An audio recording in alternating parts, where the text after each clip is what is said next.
Hi hose. അപ്പോൾ വീണ്ടും നമ്മളൊരു പുതിയ മൂവി റിവ്യൂ ആയിട്ട് എത്തിയിട്ടുണ്ട്. നമ്മൾ ഇന്നലെ ഒരു വീഡിയോ പോസ്റ്റ് ചെയ്തിട്ടുണ്ടായിരുന്നു. Almost it hits 16+ views. So എനിക്കത് ഭയങ്കര സന്തോഷം ഉണ്ടാക്കിയ കാര്യമാണ്. നിങ്ങളാരും വേറെ കുറ്റമൊന്നും പറഞ്ഞില്ല.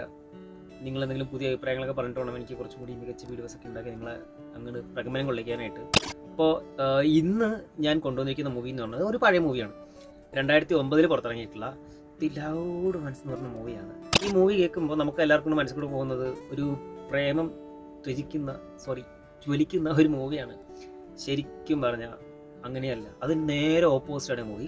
അപ്പോൾ ഈ മൂവി 40 ലക്ഷം രൂപ കൊടുത്തിട്ടാണ്, 40 ലക്ഷം USDക്കാണ് ചെയ്തത്. ഫോർ എക്സാമ്പിൾ $4 മില്യൺ ഈ പടം ഇറക്കി. എന്നിട്ട് ഗംഭീരമായിട്ട് ഈ പടം 3,59,839 രൂപ കളക്ട് ചെയ്തു. ഒരു ഗംഭീര പരാജയമായിരുന്നു. പക്ഷേ ഈ മൂവി കണ്ടു എന്ന രീതിയിൽ എനിക്ക് ഒരുപാട് ഇഷ്ടപ്പെട്ടു. അപ്പോൾ ഈ മൂവി എന്താണെന്നാണ് ഞാൻ പറയാൻ പോകുന്നത്. മൂവിൻ്റെ വൺലൈനർ കേട്ടതിന് ശേഷം നിങ്ങൾക്ക് ഇഷ്ടപ്പെട്ടുവെങ്കിൽ നിങ്ങൾ ഇഷ്ടപ്പെട്ടു എന്ന് പറയുക. ഈ പടം ഇത്രയ്ക്കൊന്നും ഗതികേടിൽ പൊട്ടേണ്ട പടമല്ല, അത്യാവശ്യം കുറച്ചും കൂടിയൊക്കെ ഓടേണ്ട പടമാണെന്നാണ് എൻ്റെ അഭിപ്രായം. ഈ ഒരു വൺലൈനർ കേട്ടിട്ട് നിങ്ങൾ തീരുമാനിക്കുക. ഈ ലൗഡ് വൺസ് എന്നുള്ള പടം എന്ന് പറയുന്നത് ഒരു പെൺകുട്ടിക്ക്, നമുക്ക് വേണമെങ്കിൽ കേരളത്തിലെ സംഭവം എടുക്കും. അപ്പോൾ കേരളത്തിൽ ഇപ്പോൾ ഡേറ്റിംഗ് ആപ്സൊക്കെ ആണ് ട്രെൻഡിങ്.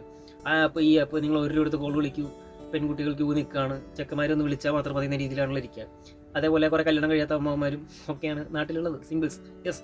അപ്പോൾ നമ്മളിങ്ങനെ സിംഗിൾ അടിച്ച് കിടക്കുമ്പോൾ പെട്ടെന്ന് ഒരു ദിവസം ഒരു സുന്ദരിയ പെൺകുട്ടി, നമ്മുടെ കൊളീഗോ കൂടെ പഠിക്കുന്ന പെൺകുട്ടിയോ പെട്ടെന്ന് ഒരു ദിവസം വന്നിട്ട്, ചേട്ടാ ഇന്ന് എൻ്റെ കൂടെ ഡാൻസ് ചെയ്യാൻ വരുമോ, അല്ലെങ്കിൽ നമുക്ക് മാളിൽ കറങ്ങാൻ പോയാലും ചോദിച്ചു കഴിഞ്ഞാൽ ഒരു 10 5 പേരെങ്കിലും പിന്നെന്താ പോകാലോ എന്ന് പറയുമല്ലോ.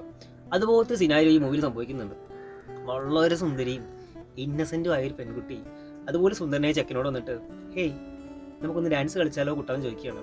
അപ്പം വളരെ സുന്ദരമായിട്ട് അവൻ തിരിച്ച് പറയുകയാണ്, sorry I have A girl friend bro എന്ന് പറയുകയാണ്. ഇവിടെ സാധാരണ ചില പെൺകുട്ടികൾ പറയാറുണ്ടല്ലോ, സമയം ചോദിച്ചാൽ പോലും പറയും I have A boy friend എന്ന് പറയുന്ന പോലെ അവനും പറയുകയാണ്, എനിക്ക് വേറെ ഗേൾ ഫ്രണ്ട് ഉണ്ട്, സോ നീ പൊക്കോ, എനിക്ക് വേറെ പരിപാടി ഉണ്ടെന്ന്.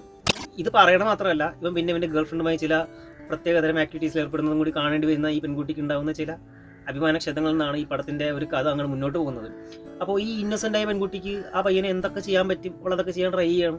അപ്പോൾ ഇവന് അതിൽ നിന്ന് എങ്ങനെയൊക്കെ രക്ഷപ്പെടാൻ പറ്റും ഇവൻ അതും ട്രൈ ചെയ്യാണ്. അങ്ങനെ ഒരു പ്രണയം നഷ്ടപ്പെട്ട ഒരു പാവപ്പെട്ട പെൺകുട്ടിയുടെ ചില ലീലാവിലാസങ്ങളാണ് ഈ പടത്തിലെ ചില സൈക്കോപാത്തിക് ത്രില്ലർ എക്സ്പീരിയൻസ് നിങ്ങൾക്ക് തരുന്നത്. എനിക്ക് പറഞ്ഞാൽ ഈ പയ്യനെ എങ്ങനെയൊക്കെ ഉപദ്രവിക്കാൻ പറ്റും അതൊക്കെ അവൾ ചെയ്യും, എങ്ങനെയൊക്കെ രക്ഷപ്പെടാൻ പറ്റും ഇതൊക്കെ ഈ പയ്യനും ചെയ്യും. അങ്ങനെ അങ്ങോട്ടും ഇങ്ങോട്ടും ഇല്ല എന്നൊരു സ്ഥിതിയിൽ ആ പയ്യൻ ഈ പെൺകുട്ടിയുടെ ഉപദ്രവങ്ങളിൽ നിന്ന് രക്ഷപ്പെട്ടോ ഇല്ലേ എന്നുള്ളത് ഒരു മുൾമുനയെ നിർത്തിയിട്ടുള്ളൊരു കഥയാണ് ഈ ലൗഡ് വൺസ് എന്ന് പറഞ്ഞ മൂവി. എൻ്റെയർ ലവ് എന്ന് പറഞ്ഞ തീമിൻ്റെ നേരെ ഓപ്പോസിറ്റ് പറഞ്ഞ സിനിമയാണ്. ഒറ്റ വാക്കിൽ പറഞ്ഞ സൈക്കോ പെൺകുട്ടി ഈ പയ്യനെ അങ്ങോട്ട് പിടിച്ചുകൊണ്ട് പോയി അവൻ എന്തൊക്കെ ചെയ്യാൻ പറ്റും അതൊക്കെ ചെയ്യും. അപ്പോൾ കുറച്ചൊക്കെ ഈ ചോര കണ്ട് അറപ്പ് മാറിയ അരക്കെ ലബൂനെപ്പോലുള്ള ആൾക്കാരൊക്കെ ഈ പടം കാണാം. അപ്പോൾ അതല്ലാതെ നന്മപരം പടങ്ങൾ കാണേണ്ട ആൾക്കാരൊന്നും പോയി കാണേണ്ട പടമല്ല. അത്യാവശ്യം കുറച്ച് ചോരക്കളിയൊക്കെ ഈ പടത്തിലുണ്ട്. പക്ഷേ ഒരു പോയിന്റ് കഴിഞ്ഞാൽ ഒരു ഏകദേശം ഹാഫൊക്കെ താരായി കഴിഞ്ഞാൽ നിങ്ങൾ എന്തായാലും എഡ്ജ് ഓഫ് ദ സീറ്റ് ഇരുത്തും. കാരണം അവൻ രക്ഷപ്പെടില്ല, അവൻ എന്ത് പറ്റും, അടുത്തവൻ എന്ത് ചെയ്യും, ഇതാണ് ഡയറക്ടർ ചെയ്ത് വെച്ചേക്കുന്നത്. അപ്പോൾ അതുകൊണ്ടാണ് ഞാൻ പറഞ്ഞത്, ഞാൻ അത്യാവശ്യം സൈക്കോ ത്രില്ലർ പടങ്ങൾ, സർവൈവൽ സീരീസ് പടങ്ങൾ ഒരു ഫാൻ ആയതുകൊണ്ട് തന്നെ എനിക്ക് ഇഷ്ടപ്പെട്ടു. അപ്പോൾ അങ്ങനത്തെ പടങ്ങൾ ആഗ്രഹമുള്ള ആൾക്കാർ കാണാം. സിംഗിളായ പെൺകുട്ടികൾക്ക് വേണ്ടിയിട്ട് ഞാൻ ഈ പടം ഡെഡിക്കേറ്റ് ചെയ്യുന്നു. അപ്പോൾ നിങ്ങൾ പറ്റുവാണെങ്കിൽ ഈ പടം പോയിട്ട് വാച്ച് ചെയ്യുക. അപ്പോൾ ഇതാണ് എനിക്ക് ഈ പടത്തെക്കുറിച്ച് പറയാനുള്ളത്. പിന്നെ ഇതിലെ ഹീറോസ് ആൻഡ് ഹീറോയിൻസിനെ കുറിച്ചിട്ട് ആസ് യൂഷ്വൽ പറയാറുള്ള പോലെ ഞാൻ പറയാം. ഇതിലെ ഹീറോ ആയിട്ട് അഭിനയിച്ചിരിക്കുന്നത് റോബിൻ മാക്ലേലി എന്ന് പറഞ്ഞൊരു ആക്ടറാണ്. നല്ല അടിപൊളി സുന്ദരനാണ്, ചുള്ളൻ ചക്കരാണ്. ശരിക്കും പറഞ്ഞാൽ ഇവൻ്റെ ഈ പടത്തിലെ ഹെയർ സ്റ്റൈൽ വേണ്ടിയിട്ട് ഞാനും ഒന്ന് ട്രൈ ചെയ്തിരുന്നു മുടി വളർത്താനായിട്ട്. പക്ഷേ ആക്ച്വൽ റിയാലിറ്റി ഇങ്ങനെയായിരുന്നു. അതൊക്കെ പോട്ടെ, എനിക്കതിൽ വിഷമില്ല. പിന്നെ ഇതിലെ പെൺകുട്ടി വളരെ സുന്ദരിയും കുലീനമായ ഇന്നസെൻ്റ് ആയിട്ടുള്ള ഈ പെൺകുട്ടിയാണ് ഈ പാവപ്പെട്ട ചെറുപ്പക്കാരനോട് വീട്ടിൽ ചോദിക്കുന്നത്, ചേട്ടാ ഡാൻസ് കളിക്കാൻ വരുമെന്ന്. ഇത്രയും സുന്ദരിയായി ഇവൻ റിജക്ട് ചെയ്തു. അതാണ് അവളുടെ ദേഷ്യത്തിൻ്റെ റീസൺ. അതിൻ്റെ അനന്തര ഫലങ്ങളാണ് നിങ്ങൾ ഏകദേശം ഈ സിനിമയിൽ കാണാൻ പോകുന്നത്. അപ്പോൾ നിങ്ങൾ ഈ സിനിമ കണ്ട് എൻജോയ് ചെയ്യുക, എന്നിട്ട് നിങ്ങളുടെ ഒപ്പീനിയൻസ് കമൻറ്റ് ചെയ്യുക. പിന്നെ നിങ്ങൾക്ക് ഇതുപോലെ ഏതെങ്കിലും പടങ്ങളോ സീരീസൊക്കെ ഇതുപോലെ കണ്ടിട്ട് അഭിപ്രായം പറയാൻ താല്പര്യമുണ്ടെങ്കിൽ നിങ്ങൾ താഴെ കമൻറ്റ് ചെയ്യുക. സമയമുള്ളതുപോലെ ഞാനതൊക്കെ നോട്ടീസ് ചെയ്തിട്ട് പറയുന്നതാണ്. സീരീസിനെ കുറിച്ച് പറയുകയാണെങ്കിൽ ചിലപ്പോൾ ഒരുപാട് സമയം എടുക്കും, ബിക്കോസ് എപ്പിസോഡ് ബൈ എപ്പിസോഡ്സ് കാണണം, ജോലിയുണ്ട്. അപ്പോൾ അതിൻ്റെ കൂടെയാണ് അതൊക്കെ ചെയ്യുന്നത്. ഒരു എൻ്റർടൈൻമെൻറ്റ് കണ്ടൻറ്റായിട്ട് മാത്രം കാണുക.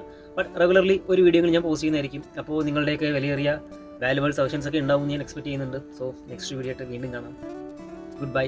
ഒരു കാര്യം പറയാൻ മറന്നുപോയി, ഇപ്പം തിയേറ്ററിൽ ഫ്ലോപ്പായ മൂവിയാണ്. ഇപ്പോൾ ഒരു സൈക്കോ ത്രില്ലർ മൂവി എന്ന രീതിയിൽ എത്ര റേറ്റിംഗ് ആണ് ഞാൻ കൊടുക്കുകയെന്ന് വെച്ച് കഴിഞ്ഞാൽ 10 6.5 ഞാൻ എന്തായാലും കൊടുക്കും, ഉറപ്പായിട്ടുണ്ട്. 7 വേണമെങ്കിൽ കൊടുക്കാം. എന്നാലും എനിക്കൊരു കോൺഫിഡൻസ് ഇല്ല, ചിലപ്പോൾ കുറച്ച് കഴിഞ്ഞ് നിങ്ങൾ വന്നിട്ട് തന്നെ നോക്കും, എന്നാലും സാരില്ല. അപ്പോൾ അതുകൊണ്ടാണ് ഞാൻ 6.5 നിൽക്കുന്നത്. അത്യാവശ്യം കൊള്ളാടാ ഒരു സൈക്കോ ത്രില്ലർ മൂവി എന്ന രീതിയിലും 2009-10 കാലഘട്ടത്തിൽ ഇറങ്ങിയ രീതിയിലുള്ള കഥ വെച്ച് നോക്കിക്കഴിഞ്ഞ് കഴിഞ്ഞാൽ പടം അടിപൊളിയാണ്. ഇതിനേക്കാളും കൂടുതൽ സൈക്കോ ത്രില്ലർ പടങ്ങൾ ഞാൻ ഒരുപാട് കണ്ടിട്ടുണ്ട്. അപ്പോൾ അതൊക്കെ വെച്ച് നോക്കിയാൽ പടം നൈസാണ്. അപ്പോൾ ഈ സിനിമ കൊണ്ട് എൻജോയ് ചെയ്തതിന് ശേഷം നിങ്ങൾ കമൻറ്റ് ചെയ്യുക. അപ്പോൾ അടുത്തൊരു വീഡിയോ ആയിട്ട് വീണ്ടും കാണാം. Good bye.